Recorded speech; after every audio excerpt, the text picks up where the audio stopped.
Welcome to Research Like a Pro, a genealogy podcast about taking your research to the next level, hosted by Nicole Dyer and Diana Elder, accredited genealogy professional. Diana and Nicole are the mother-daughter team at FamilyLocket.com and the creators of the Amazon best-selling book, Research Like a Pro, a Genealogist's Guide. I'm Nicole, co-host of the podcast. Join Diana and me as we discuss how to stay organized, make progress in our research, and solve difficult cases. Let's go. Thanks for coming to my class. It's called Organize Your Research with Google Drive. And before I jump in, I'm just going to introduce my mom and I. She is up here in the front. I'm going to point with her with my laser. Diana Elder. I thought about it. I was like, no, that's not what that's for. So she is an accredited genealogist professional, and we are both professional genealogists. We have a website called FamilyLocket.com, and we also have a podcast called the Research Like a Pro Genealogy Podcast. If you like listening to stuff while you're working or doing laundry, that's what I do. I listen to podcasts. It's a free podcast, and we talk about research and how to do it better. And we also have an online course and a study group with the same name and a book with the same name. So we just really love the whole methodology of doing genealogy and being organized and doing a process so that you can make more progress in your research. All right, so here's an overview of what we're going to talk about today. So I'm going to go through all of these chapters. What is Google Drive? How to get started with it, storing and viewing files, organizing and finding your files, collaborating, then using all the apps like Docs, Sheets, Slides, and Photos, and then syncing files to your computer.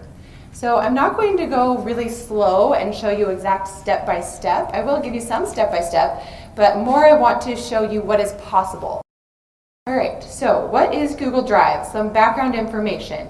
Google Drive is cloud storage, and it's not just Google Docs that you can store there. It's all kinds of files, photos, documents, recordings, videos, and more.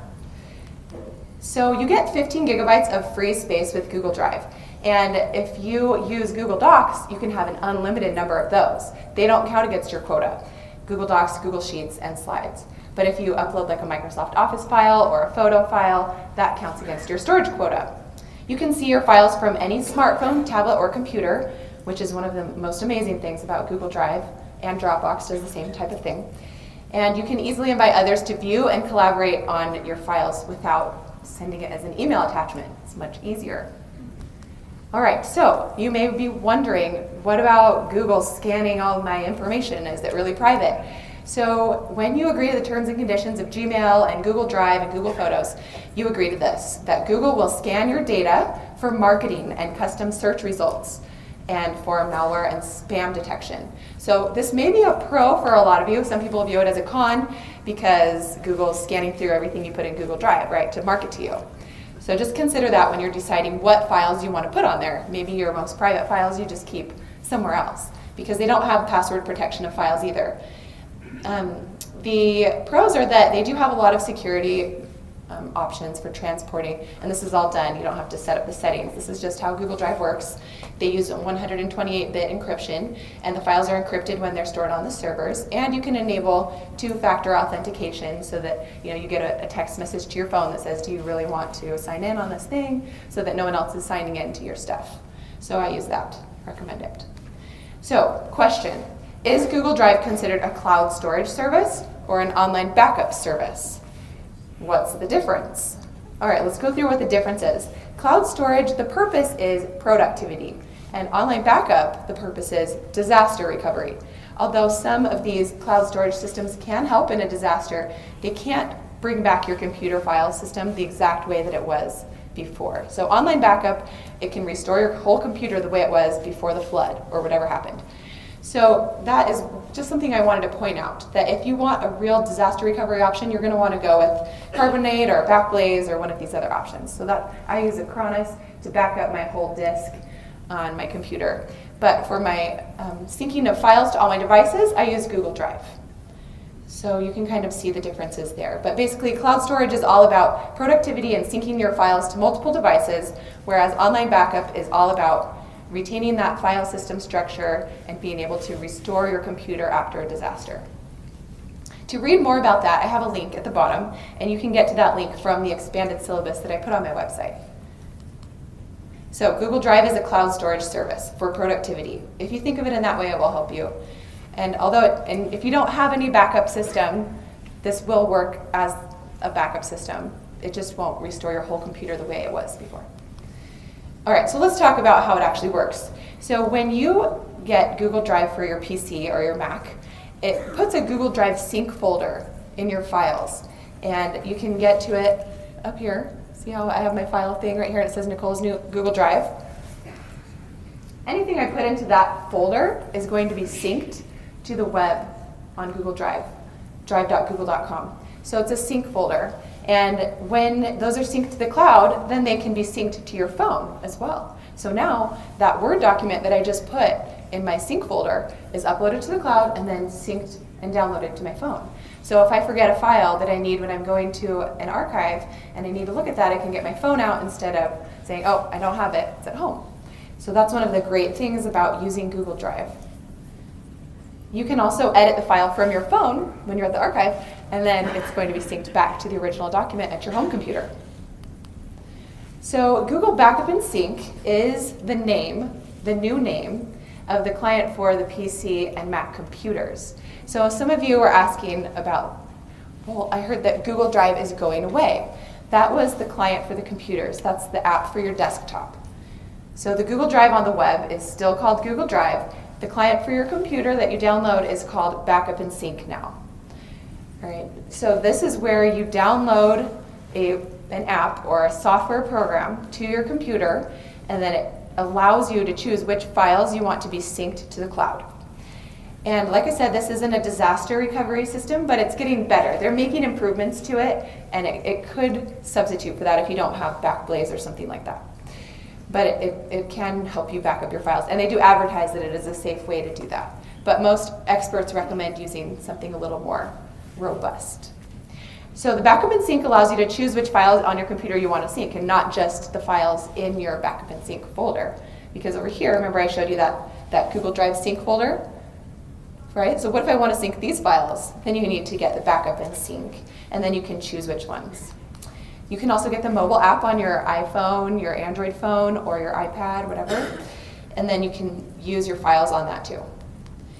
All right, so that is the overview of what is Google Drive. Now let's just jump right into the next session, which is getting started with Google Drive. And the system requirements will go through how to set up and use it, using it online and offline, and paid and free plans. I don't want to talk about this too much, just want to make you aware of it, that there are certain requirements for browsers. Preferably you should use Chrome because that's the Google browser, but it also works with Internet Explorer 11 and Microsoft Edge and Safari. This is all in your syllabus, so I'm not going to go over all of the rest of them. Okay, so to set up and use Google Drive, you will need a Google account. It sounds like a lot of you already have one, so that's great. If you don't have one, go create one. And then after you have your Google account, go to drive.google.com. This is where you access your files online. Then when you get in there, you can just go ahead and start uploading files or creating files. You just click this button up at the top, and you click what you want to do. Do you want to upload a file? Or do you want to upload a whole folder? Or do you want to create a new Google Doc? Or a new Google Sheet or Google Slides? All right, so then once you have files there in your web client, you can share them. So when you click on a file, then it gives you this open section. So a right click on a certain file will open this window, and then you can choose all these different options of things to do. You can preview the file, you can open it, you can share it. So this is how you would share it with another person. You can get a link to share if you just want to share with a link, like on your website. You can move it to a certain folder. You can add it to starred, which means it will be in a special starred folder, which makes it easy to find if you're working on it a lot that week or something. You can rename it, make a copy of it. You can report problems or abuse. You can download it, and you can remove it. So when you right click, you get all of those options for sharing and organizing. All right, so I have a Chromebook. Anyone have a Chromebook? Great. So if you're in your Chromebook somewhere and there's not going to be internet access there, how can you use Google Drive files offline? There is a Chrome extension for that, which you can download before you go offline. And then you can use your Google Docs and Google Drive files when you're not connected to the internet. So I recommend that. And I love my Chromebook. It lasts for like 9 hours. It's really lightweight, and so I love bringing it here to RootsTech to be able to take notes and things. And that's the one thing that I love, is being able to use it offline as well with that extension. Run Android apps on it as well. Thank you, that's wonderful. You can run Android apps on it as well. All right, so what kind of plan should you get if you're wanting to use Google Drive? A lot of us are going to want to use the free plan, which allows you to have 15 gigabytes for free. And that's included with your Google account. So when you create a Google account, they give you 15 gigabytes of storage that you can use across all these categories. Your files, your Gmail files, and your Google Photos. But if you upload your Google Photos in standard size and not original size, it doesn't take up space. And if you use Google Docs and Sheets and Slide instead of Microsoft Office files, then you can have unlimited. So it doesn't count against your storage quota. So you really could use the free account with Google, unless you want to share and keep all of your full-size photos and a lot of other documents and files. If you do need to go to a paid plan, there's a lot of options. My mom, Diana, uses the 100 gigabyte plan for $2 a month. And then I had a bunch of photos that I wanted to back up in original size, so I decided to go with this 2 terabyte plan, $10 a month. And if you would have asked me a few years ago, I would have said, no way, that's too much. But now I'm just thankful that all my photos will be kept on the cloud so that I don't ever have to worry about them getting lost. Google One is the name of the paid plans, so you can research into that if you're interested. All right, let's go on to storing and viewing files. I cannot wait to get to the end. My favorite is the end. Storing and viewing files in Google Drive. We have to cover this stuff though, even though it's kind of boring. So to upload a folder to Google Drive, you can go to any folder in your File Explorer in Windows and right-click on it. And when you do that, it lets you, okay, so I'm just kind of showing you. Here's my 2 files that are in my folder about Mary Dyer. And let's say that I want to upload this to the cloud. So here's my Google Drive file for the Dyers. And now I want to upload this folder from my desktop client to Google Drive. So I right-click on it and then go to Google Drive and click Sync File Folder. Now there's another way to do it, which I think is easier, which is where you just go to Upload a Folder. And then you select which folder to upload and click Mary Dyer. This one I think is easier. So then I upload that folder to my Google Drive. Then it shows up online. Uploading one item, you can kind of see the progress of the upload down in the bottom corner. And then when it's done, you can click to see if it worked. So there, now I have my 2 documents in the cloud. So that's great, wonderful. Now, the backup and sync folder is a little bit different. So here you can see that there's a computer section. So if you have multiple computers that you're backing up and syncing, like your laptop and your desktop, you'll see them there. And so here I go to my file folder, and this time I'm going to sync it the other way so that it shows up in my computer section. So I'm going to click on Google Drive on that folder and sync. So when I click sync, now it's going to upload it to that computer folder in Google Drive. See right here? Computers. Okay. Great. Now to download a file, you can click on any file in your Google Drive web client and then right-click on it and then download it. So let's say that I want to download this Word file. I right-click on it, then you can click download. So then it scans it for viruses and downloads the file to your desktop, and you can click on it and open it right there. So here it is opening in Word, and you can see that it shows my comments that were created on it, and then I can make edits to it and do whatever. Okay, that's how you download a file. Now, what if you edit that file and you want it to be synced to the drive? You can get this plugin called Google Drive plugin for Microsoft Office. It allows you to easily open those Microsoft Office files and then upload them to the web client when you're done without having to click a button really. Just click save and it saves it to Google Drive. So get this plugin if you're using Microsoft Office files a lot. All right, download a file. So here's another way to do that. You can open a preview of the document and then click open with Word. Now that I have, oh, this was just showing that after I get the plugin, it's easier to open it in Word. So get the plugin if you're using that a lot. Okay, file types supported. This is in your syllabus, but basically you can see a preview of so many different kinds of file types in Google Drive. So if you upload an Apple file, like a text file or something, you can preview that in Google Drive. And you can preview image files, PDFs, TIFF files, all kinds of files. So look in your syllabus. And now let's talk about viewing and opening files. Okay, so let's select a file that I want to view. Here's a picture. So if you double click on it, it opens the picture and you can scroll through all of your different pictures that you have in a folder.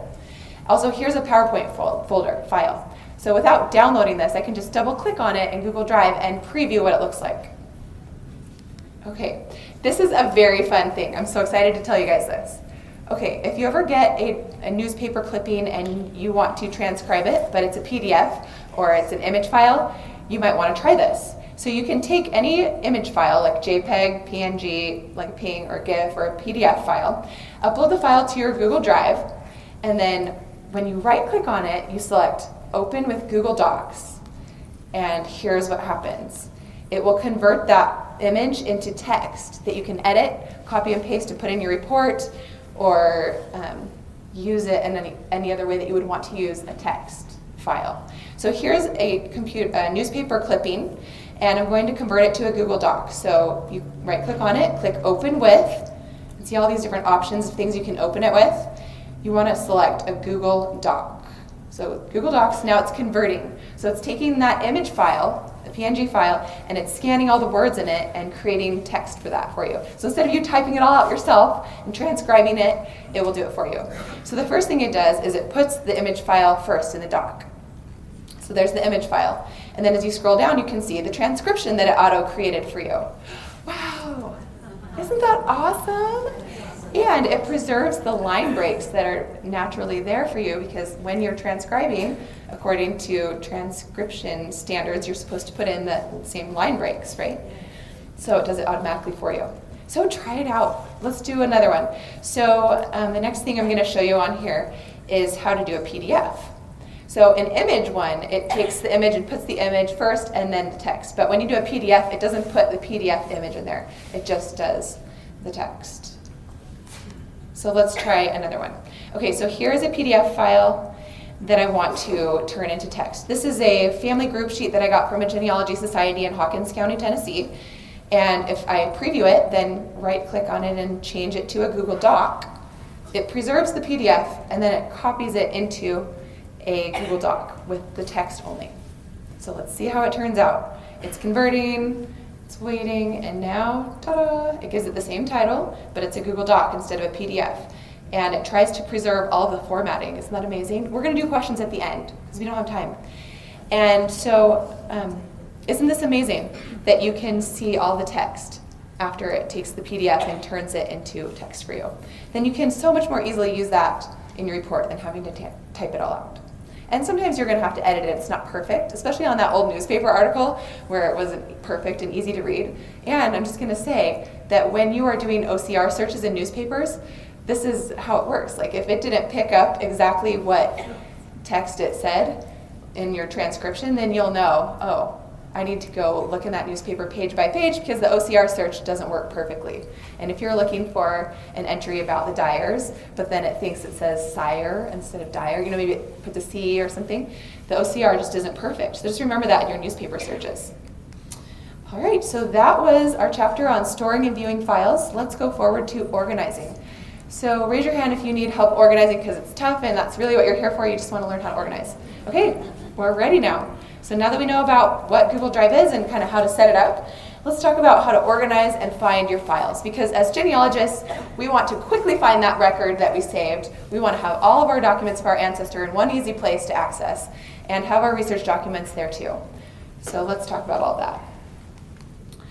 So there's a few different ways to organize your genealogy files. Some people like organizing by surname, some like locality, and some like doing records-based organization.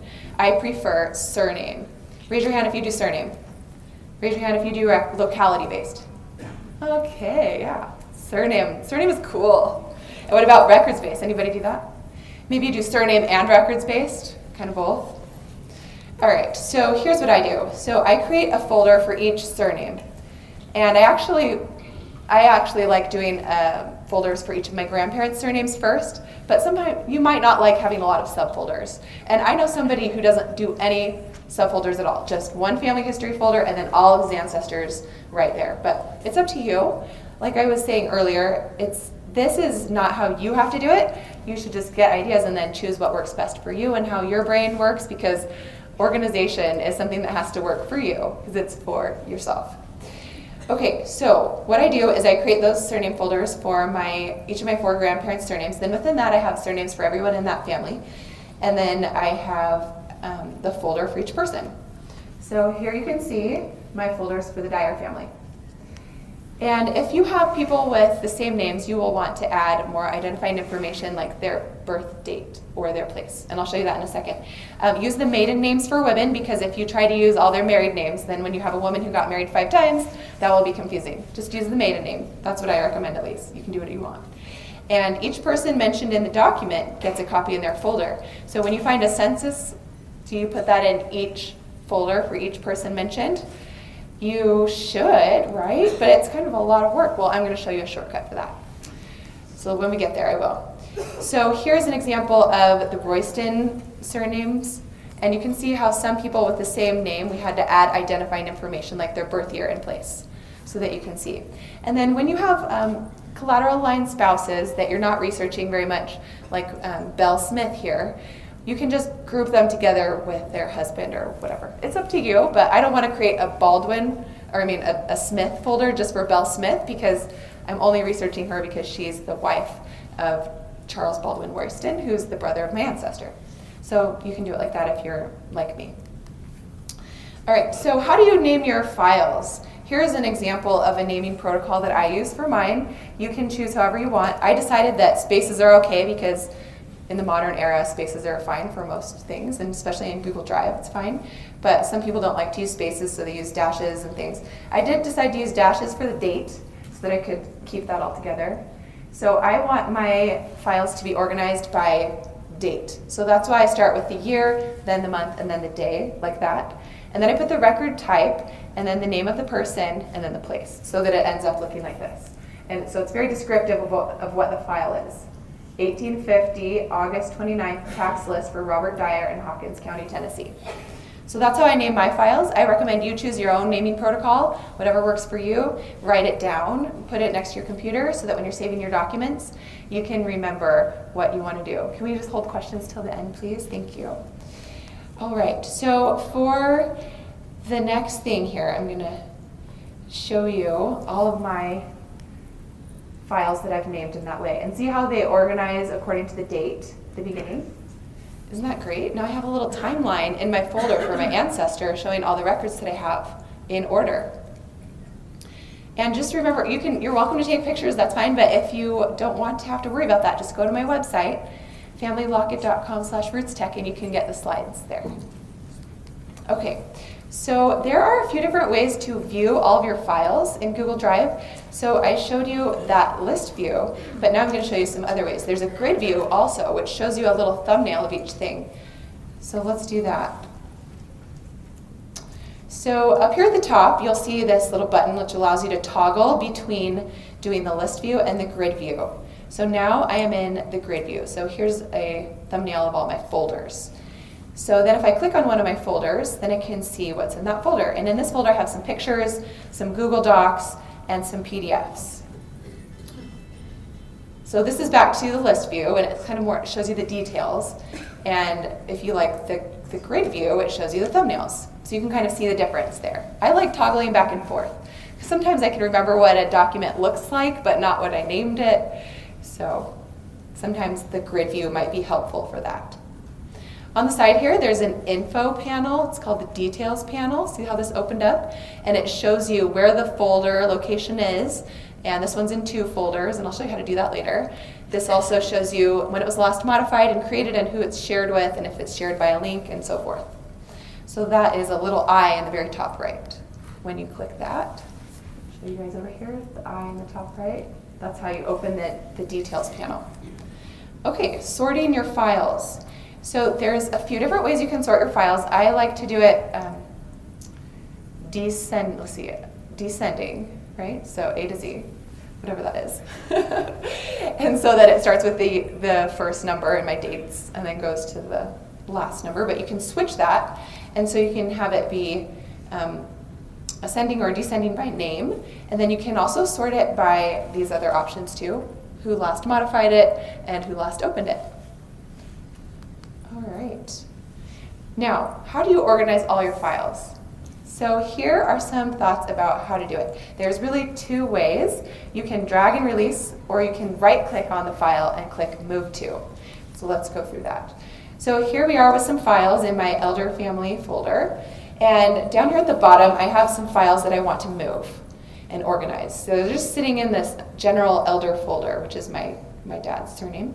So I'm going to create a new folder for them, because these are all about the Henry family. So I'm going to create the Henry surname folder, and then I'm going to click on some of the files that I want to move to it. So opening the Elder file over here in my navigation pane, I can now see the Henry folder.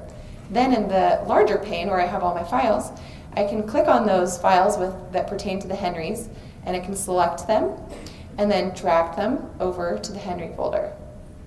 So it's nice you have these two panes that you can drag and drop between. Isn't that nice? It really helps you see where you want to put things. And after I drag them over there, now I'm going to do another example where you can just use the right-click function and move it that way. So there's those two ways to move. You can drag and release, or you can right-click. So I want to move some information about David Ross into a folder for him. So I'm going to create a folder for David Ross. So I use the surname first, so Ross, David Jr., then I create that folder. So since I'm within the Elder folder, it's already going to be created within that folder. Then I can click on his birth or his death certificate that I want to move in there, and then right-click and click Move To. Then within the Elder folder, I can choose which person I want to move it to. There it is, Move. And now it's moved into those folders. So there's those two ways to do it. So it's pretty easy to do, and you can choose which one works best for you in the moment. All right, this is the trick that I'm so excited to show you. It's a keyboard shortcut for Google Drive, Shift plus Z. So you just hold down Shift and then you press Z. So you select a file that you want to put into two folders. So here is one that I want to put into the Father's folder and the Son's folder, but I don't want it to take up extra space on my Google Drive, right? Because maybe you're using like the free plan. So you only want to have one file, but you want it two folders pointing to that file, right? Because sometimes we have census records that have 5 people and we have folders for each of them and we want to put it in each folder. So this is how you would do that. So the way that it works is you press that keyboard shortcut when you're selected. So you select the file, you do the keyboard shortcut, Shift-C, and it opens up. Oh, okay, so see how it's only in one folder right now? Okay, now I'm going to do the shortcut. So click on the file that you want to move into or add to another folder, and you click, okay, so I want to put it there.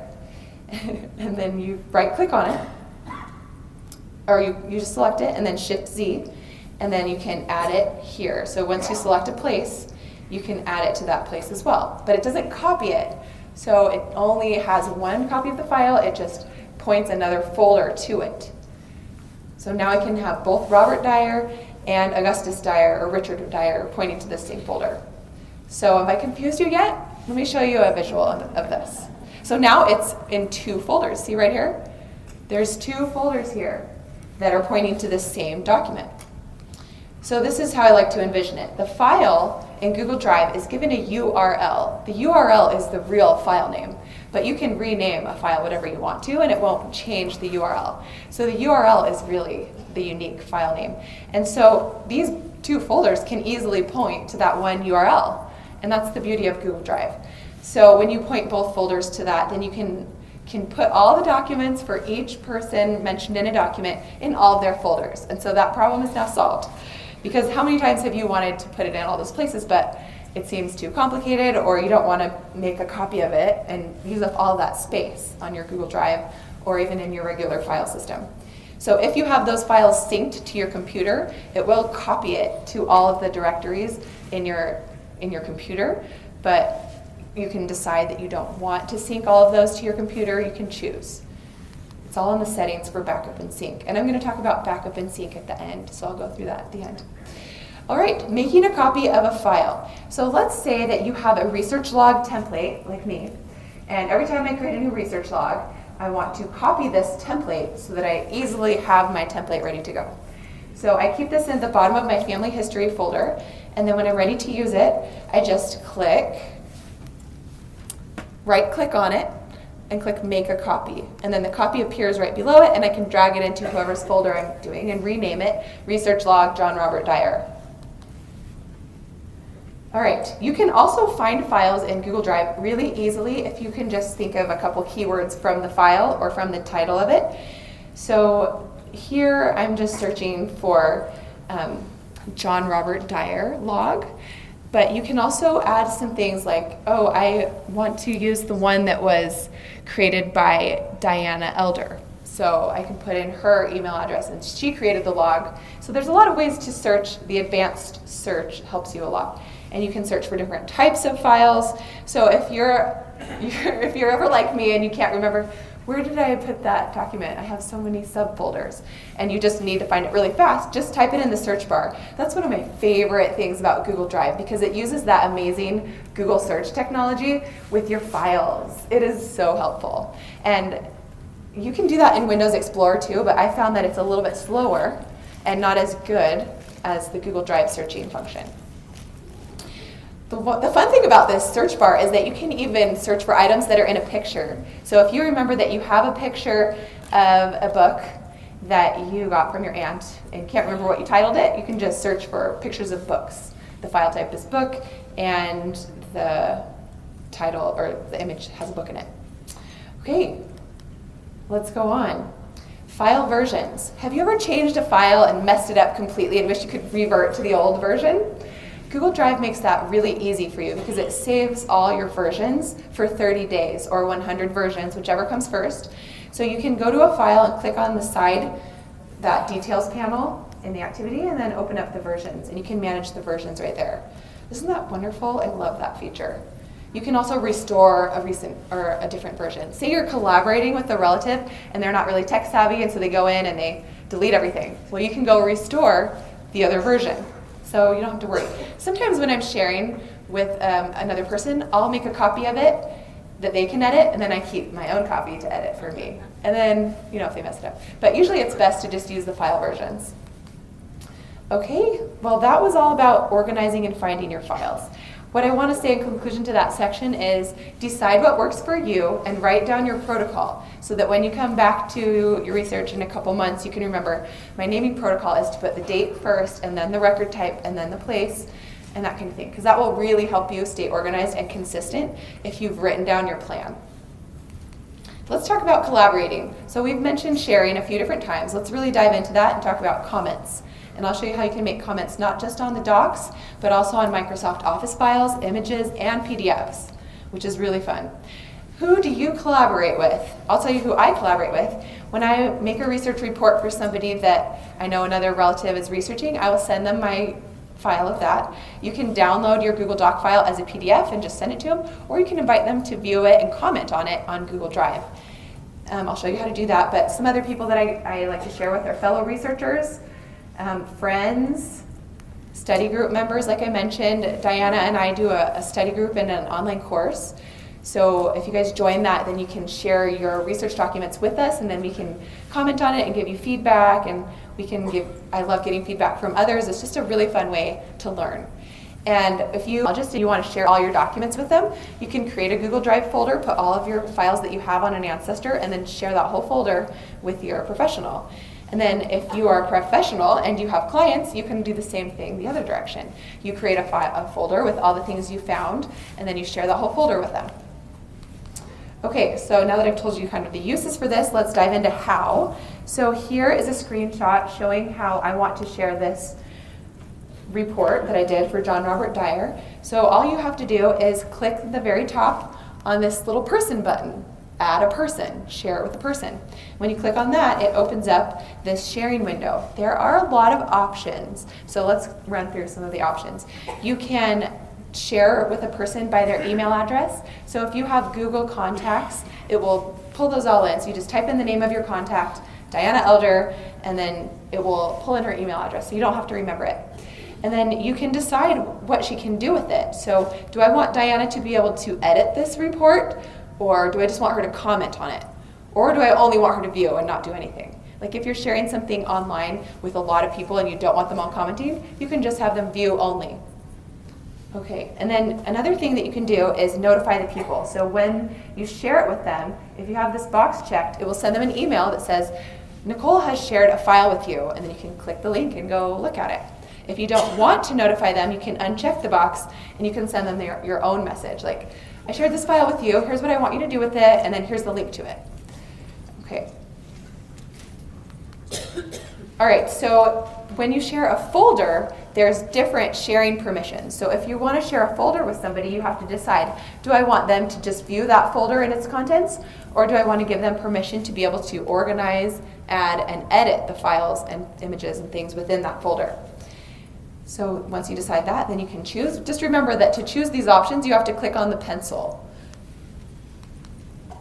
Okay, link sharing. So if you want to share something with a link, you can do what I said before and email people and say, hey everybody, I've created this document, here's the link to it, and you can turn on link sharing. So there's different kinds of link sharing. Public, where anybody can find it through a Google search, or link sharing is on, but only the people that have the actual link can find it, not through a Google search. And then off, where only specific people can see the file, and you have to put in their email addresses. So here's how you would do that.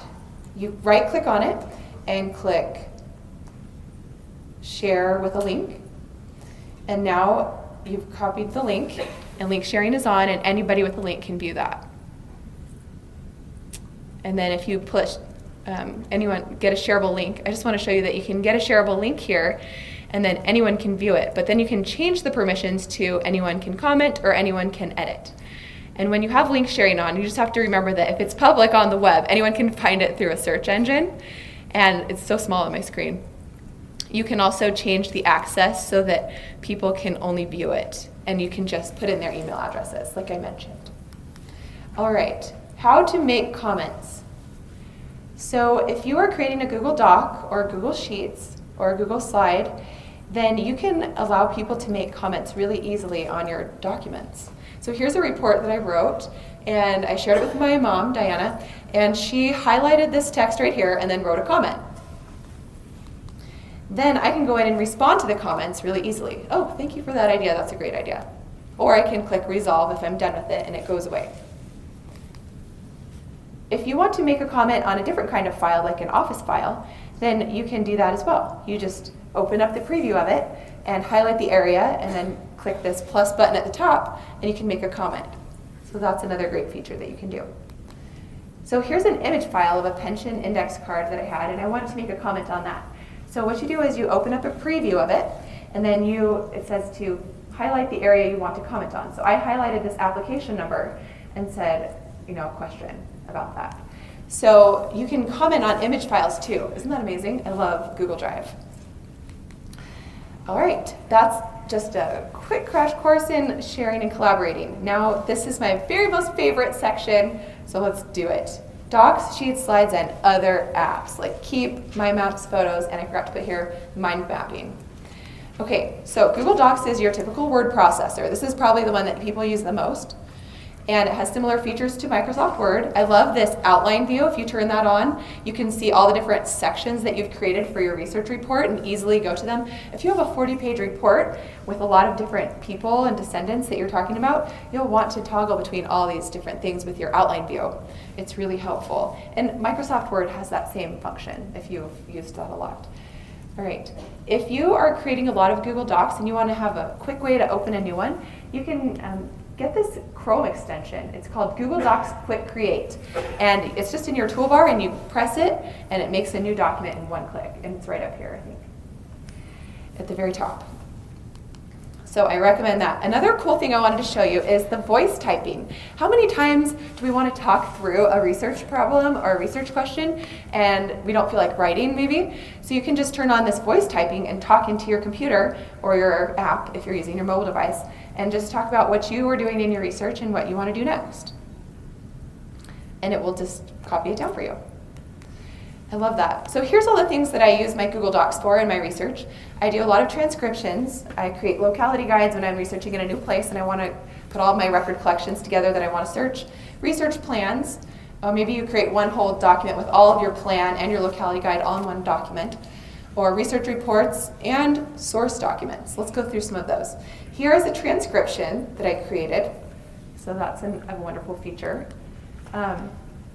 When I'm creating my report, one of my most favorite things to do is use the keyboard shortcut for footnotes, because as you know in genealogy writing, every single statement that you make has to have a footnote or a citation with it, right? To prove that how you know that. Where did you get that information? So after you type a sentence, you push Control-Alt-F, and then you type in your citation, 1850 census, John Robert Dyer. This is from Ancestry, and I accessed it on June 3rd, right? And there's your citation. And if you're not sure how to do citations, then come to our website and you can learn about that on our blog. We have some articles there. Or go to Evidence Explained, because Elizabeth Schoen-Mills does a wonderful job with that. But just so you know, that Control-Alt-F is one of my favorite things. All right, I talked about this source document. Let me explain that. So after doing a client report, and I found 10 documents for the client, I want to put them all in one place with the source citation. And this is what I make. I put it all into a Google Doc. And for those of you who want to keep the free plan, this is a great way to have a free plan and not use up space, because all of these documents that I'm copying into a Google Doc file, they don't take up any space in my Google Drive because it's a Google Doc and you get unlimited numbers of Google Docs. So that's a great way to not use up your storage quota. So you copy and paste that image file into a Google Doc, then you put your citation with it, and this is a really important part of the genealogy standards, which is keeping the citation with the image, right? How often do you get an image from somebody of a record, but you have no idea where they got it, right? Or what page number it's on within the collection. So this is a great way to keep the citation with the image. Okay, Google Sheets. I love Google Sheets because this is where I do my research logs. It has features similar to Microsoft Excel, and it allows you to sort your data and put it in columns. You can do so many things. I always call my research log my workhorse when I'm working on a project, because I just put everything that I'm finding in there, and then I don't have to remember where I was. I know a lot of people want to do research logs, but maybe don't know how. So come to Diana's class about research logs on Saturday. She's going to dive into all of the details for how to do that. So some of the other things that I use Google Sheets for in my research are timelines, research logs, of course, organizing DNA matches, any kind of list that you're making. I use it for a citation template so that once I make a good citation, I put it in that template, and then I can always have it when I need another citation from that thing. And also relatives, contact information, like if I'm contacting 20 people who are descendants of John Dyer, then I can put all of their contact info in one place. Here's an example of a timeline where I did color coding. So for green, that was all of the births of the children, I believe. And red was marriages. So you can color code and hope if that helps you organize and see things better. Some people don't like color coding, but maybe it's for you, who knows? This is a great way to organize what you already know before you begin a research project. If you've been researching on a brick wall for years, you have lots of documents, I really recommend putting it all into a timeline so that you can see what you know, all the events that you have sources for your ancestor's life, and then you'll get ideas for what you need to find next. And maybe you'll notice, oh, he disappears from the records in 1830, and it looks like he owned land because I have a land document. I should go look for an estate file to see when he died if his land was divided between his children. And when I did that in this example for Lucinda Keaton's father, I found all 13 of his children who were listed in his estate file. And it all started from my timeline that I made. Because when I put it in a timeline, I realized he's going to have an estate file because he must have died because he just disappeared, no more in the censuses and tax lists. So timelines are amazing for helping you analyze. So when you're making a research log, there's a couple things I wanted to point out that are really helpful. Freezing the top rows. So here's my header data. I have all of the column headers here, and when I get like 50 entries in my research log, I want to be able to see my header data so that when I scroll down, it's still here. So you can freeze those rows just by selecting the top rows and then going to View and then going to Freeze, and then I always select up to current row, and that's how you can freeze all the header data. Okay, so if you want to share links in your research log to your transcription document, you can do that really easily just by copy and pasting the link into one of your columns. So here's a link to the transcription document for that estate file that I found. Oh, is that my hair? I think it's my hair. It's making that noise. All right, so here is how to add a link. View the link. So if I click on the link to my Google Doc, here is now my transcription file of all 50 pages of William Keaton's estate file. So I can easily get to the transcription, so I don't have to transcribe it all there in my log. That would be ridiculous, right? So I put it all into a Google Doc, and then I just link to it. And that helps me find everything I need to know really quickly, right when I need it, because like I said, my research log is my workhorse. Okay, so how do you add a link in Google Sheets? There's really two ways to do it.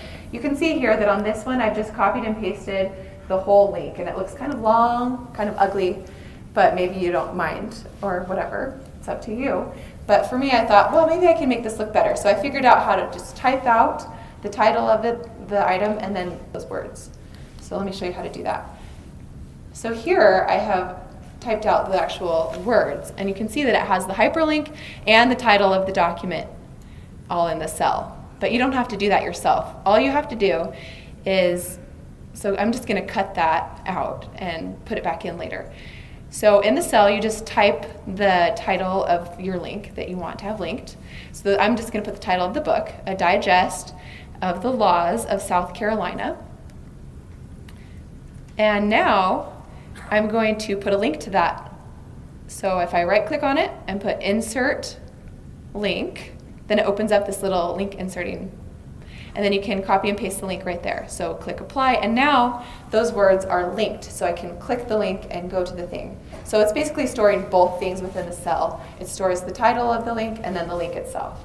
And now we can go look at this book, which gave me helpful information to understand the laws for estate divisions in South Carolina in the 1830s.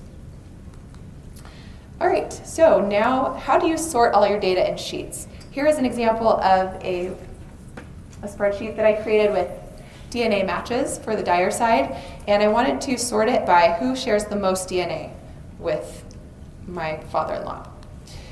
So here is how things are sorted right now, A through Z in the name, but now I want to sort by the amount of shared DNA.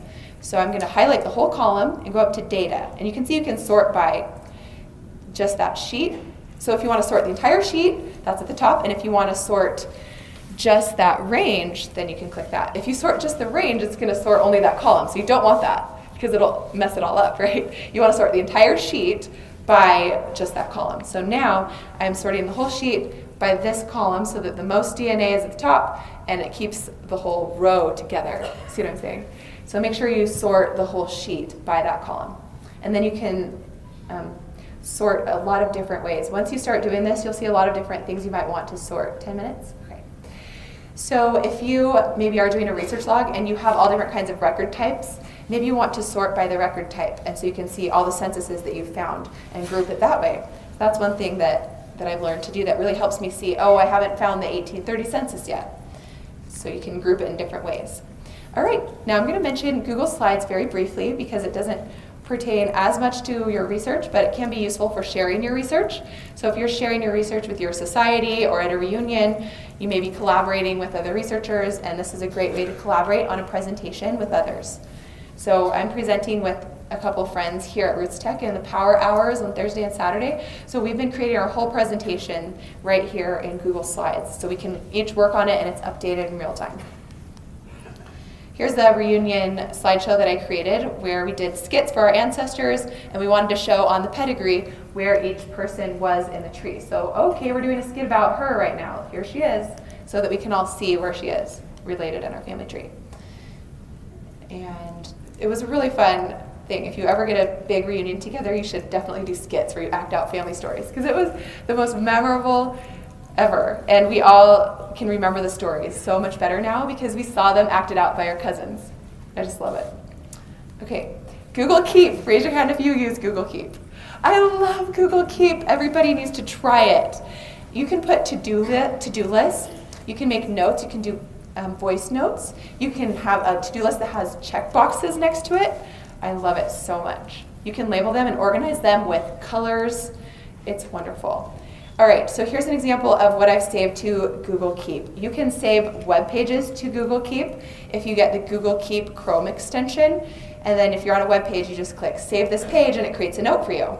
And you can even transcribe it on that note, and you can convert it to a Google Doc when you're done. So it works really well with Google Drive. Here's an example of the Keep extension. So go to the Chrome extension store, get the Google Keep extension, and then when you see it up at the top, click on that, and then it will save that page. And then you can start transcribing it right there. See how I'm viewing this difficult to read document, and I can zoom in, and then I can transcribe it right here. And then it will be saved to my Google Keep, and then I can copy it to a Google Doc. So here's an example of how I did that. So I went to the next image, and I clicked up on the Google, let's see, you right click, and that's how you use the extension. And then you can see, okay, there's my previous transcription. Now I'm going to add to the rest of that transcription of this document by just typing where I left off. So now I'm going to continue transcribing on image 1353 here and keep typing the rest of it. Isn't that amazing? Oh, I love it. Google Keep. Okay, the other thing that's great about Google Keep is that you can use it along with Google Drive. So here's my research log, and here's the record that I found that I was transcribing.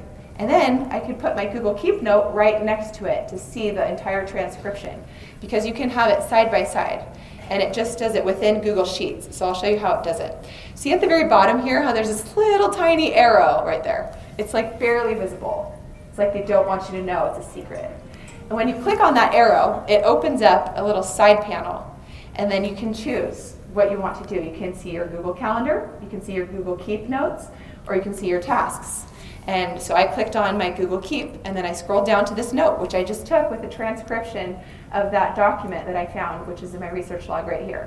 So it allows you to see both things that you're doing, and it helps you be so much more productive. When you're going and writing your report, you can go to your research log and then see your transcription all at once, copy and paste from that.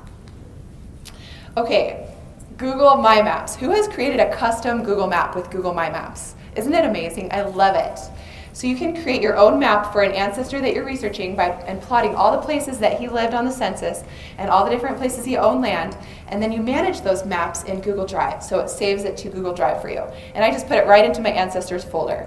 Here's an example of a map that I made for a client project where I was trying to separate 5 different men of the same name in Rowan County, North Carolina, and I had to plot out all the different locations and see if there were any clusters of locations. And I also imported a layer of all of the county boundaries for all of North Carolina, because some of the places I was plotting were in different counties and I needed to know where they were. So you can do that by importing a layer of this type of file. So you can see there's KML files, GPX files, and Excel files, etc. So if you find those kind of files online, you can import them into your custom map. So here you can see my map for John Robert Dyer that I've made, and it's in the folder with John Robert Dyer with all of his research. So that's kind of the main theme that I want you to leave with, is you can put all of these things that you're doing to research an ancestor into the same folder, so that when you go to research him again, everything you've done in the past is all right there for you to see. And you can quickly see all the places you plotted on the map, and so forth. Now, this presentation wouldn't be complete without mentioning Google Photos. Raise your hand if you use that. It's very popular, and I love it. And there's so many great features. I'm just going to mention them so briefly. Google Photos lets you upload photos from your phone, from your computer, and it groups them all by faces. So I'll show you that in a minute. But basically, there's 2 ways it works with Google Drive. The first way is from Google Drive, where you go to the settings there, and you say, I want to create a folder in Google Drive with all of my photos from Google Photos. This is separate from your Google Photos app. So if you change things here, it won't affect the albums over there, unless you go to your Google Photos settings. And if you change the settings there in Google Photos to sync with Google Drive, then all changes made in Google Photos will then sync to Google Drive, and changes made in Drive will sync to Photos. So you have to be careful. The only thing that wouldn't happen is if you accidentally delete a folder in Google Drive, it won't delete all your photos. So they have that built in so that you don't mess up on accident. So look into the different options and decide what works for you. I love being able to quickly back up photos from my mobile device so that my phone doesn't ever get full. I have friends that are like, I can't take any pictures because my phone's full. And I'm like, oh, that is so sad you need Google Photos, because it tells you your phone's getting full. These are all backed up. Click this button to remove these photos from your phone so that you can take more photos. And then I can go view them on my web client. I can view them on my app. They're just not downloaded. They're just viewed in the cloud. I love how it tells you, remove these items that are backed up because you don't need them all on your phone right now. When you go to the web interface, it automatically groups people into albums by their faces. This is such an amazing feature if you have a lot of ancestor photos that you want to figure out who they belong to. Like if you don't know who this child is, it will match it to their adult photo. Let me show you how that works. So it asks you, is this the same or a different person? So here's my grandma Flossie, and she was younger in that picture and older in that picture, and it recognized that it's the same person. And there's me as a baby and me as an 8-year-old, so it matches those. Isn't that amazing? To me, they don't look that similar, but their facial recognition is very good. And here is my grandma as a young girl, and it's an older woman. Now this is a different person, but it's a father and son. So here's my ancestor, my 4th great grandfather, William Henry, and his son, Daniel Henry. And it asked me, are these the same or different person? And I thought that was fascinating because they do look alike, but no, it's not the same person. So you can kind of see how it will help you group your people as families. And here is the page for Eddie Bell Harris. She's my great-grandmother who I never met, and I have all these pictures of her, and it's so great to see them all. And look, it tagged her daughter as being her. I thought that was funny. So it can see the resemblance, and I didn't really know what she looked like as a teenager, but maybe she looked a little bit like this, like her daughter, because Google matched them up.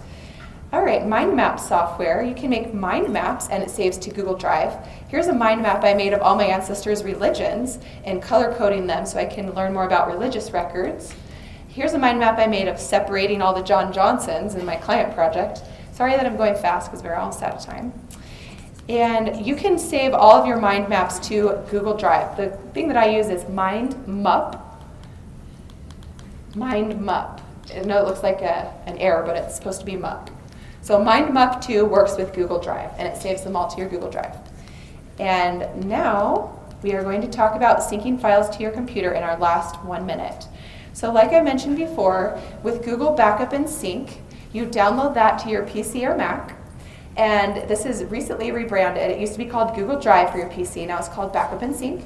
It allows you to select which folders you want to be synced, and then you can find them. And this is my sync folder. So when you download Google Backup and Sync, you get a sync folder put in your computer, and any files you put in your sync folder will be automatically synced. Then you can select the rest of your folders that you want to be also synced. So any folder on your computer you can back up and sync with this client. And what you do is you go to this very bottom part and you click the arrow, and it opens up your preferences for Google Drive and Backup and Sync, and then you select like what your preferences are and what files are being uploaded. See how I've checked all of these boxes here? Those are the files I want to be synced. And then you can also choose from the actual file and folder by right-clicking on it and saying sync. You can go to your preferences and you can decide what you want backed up. I back up everything. Maybe you only want to keep some things. You should back up your GEDCOM files, and you should also save them in multiple locations. So they're not just on the cloud and not just on your hard drive, but on your hard drive, on your cloud, and at an offsite location. That's the best way to do it.